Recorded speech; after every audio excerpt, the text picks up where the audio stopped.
Hi everyone, welcome back to a brand new vlog and welcome back to my channel. Today I'm going to tell you a story about the ghostly Confederate and the vanishing Sammermation and Bill McCanion's ghost from my ghost train book, okay? All right. In March 1888, New York Central engineer Bill McCanion accepted to call to work a snowplow train on the railroad's Bentonville to North Tawana branch. There had already been 2 wrecks on the branch that winter, and Bill was reluctant to take the run. And an old railroad superstition said that accidents always come in groups of 3. McCanion told his fireman Fred Hunt that he had a terrible feeling that the 3rd wreck was coming and that it was going to get him. Hunt told McCanion not to worry, that nothing would happen unless his number was up. If your number is up, Hunt went down, there's nothing you can do about it anyway. Bill McCanion's number ran out the next day. As he ran the snowplow extra down the icy tracks, the engine plunged off the rails just as Bill pulled out his watch to check the time. The engineer churched into Black Ash Swamp and McCanion died at the throttle. He was buried in North Tawana Graveyard. Hunt survived the wreck and continued to fire for the New York Central. 1 year after the tragedy, farmers in the Black Ash Swamp area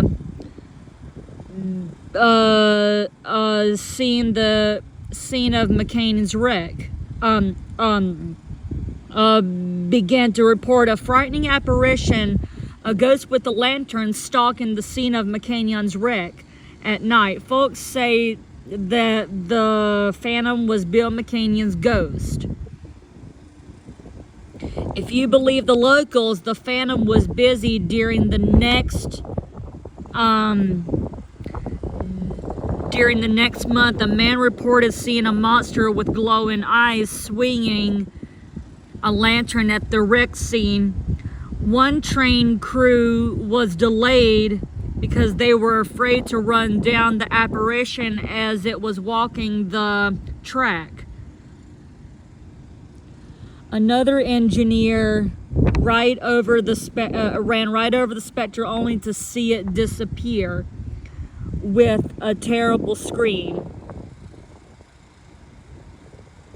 Most folks, though, just reported a mistress light glowing in the swamp. Bill McCanion's reappearance seemed to follow a regular annual pattern. The phantom railroader would appear every night, every year on the anniversary of McCanion's wreck. Then make nightly appearances for a month, fading away after that until the next wreck anniversary. The stories got wider and wider. McCanion's ghost was said to cause shooting stars and a blood red moon. A local farmer reported that the moon-eyed lantern-carrying monster invaded his barn.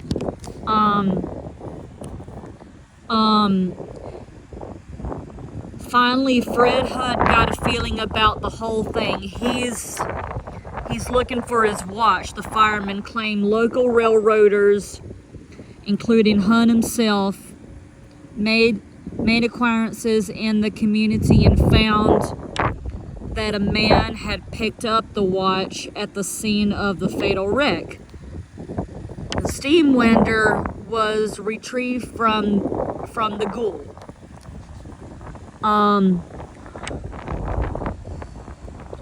cold March evening during McCanyon's annual month of revisits to Mother Earth, Hunt and some other local railroaders placed the watch in the snow at the wreck site, right alongside the branch line rails. The men then waited to see what would happen. Observers reported an eerie sight. The lantern-carrying phantom did walk the tracks that night. When it reached the watch, the ghost stopped and seemed to stoop down to pick up the steam winder.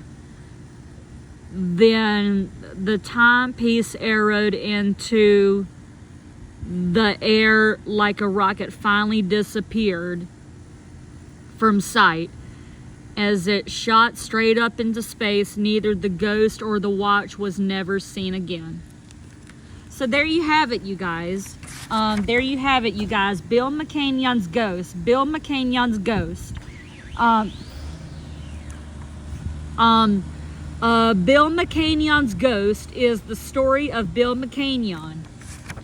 And the Vanishing Sammermation is the next story I'm going to read to you right now.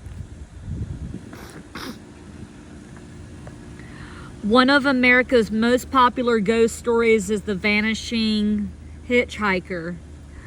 The girl that appears along a road or at a dance is given a ride by a man to her home and then disappears. The man goes to the door, a mother or father answers, and the man finds that the girl died years ago on that day. Several railroad ghost stories are related to the Vanishing Hitchhiker, and may represent earlier forms of the story forms popular before the coming of the automobile. Okay, so you guys, so you guys, the Vanishing Sammermation is one of these. One of these is the Vanishing Sammermation of Ohio. One night, a group of railroadmen was gathered around a fire in a shack near the Willis Roundhouse. The old hustler mentioned he was once a hobo, but had settled down in Willis, married and stayed on. One of the men asked how the hustler came to give up hoboing. The old man told how he had jumped off a freight in the Willis yard. One night in the rain, he heard a voice call, "Bad rain tonight, isn't it?" The voice was friendly, but the hobo worried it was a yard bull trying to latch onto him. He stayed quiet and peered into the dark, trying to see who it was. A man dressed in a raincoat and hat walked up. "You got anywhere to stay?" he asked the hobo. "No, sir," the hobo said. I sure appreciate a bite to eat." "Just follow me home," the man said. "We'll fix you up." The two walked off together. The man in the raincoat didn't seem interested in talking. The man in the raincoat didn't seem interested in talking, so the hobo kept his mouth shut too. Okay, you guys, I gotta go. Okay, you guys, listen. I gotta go charge up my battery right now. So I'll finish this story later on. Okay? But I hope you guys enjoyed part of the I hope you guys enjoyed the Vanishing Sammermation, and I hope you guys also enjoyed Bill McCanion's Ghost. I'm gonna go ahead and charge up my phone right now, and let me know if Ghost Train should be on the Travel Channel and Discovery Channel, okay? Let me know if Ghost Train should be on the Travel Channel and Discovery Channel, just like Haunted Hotels, okay? Okay, bye folks, bye.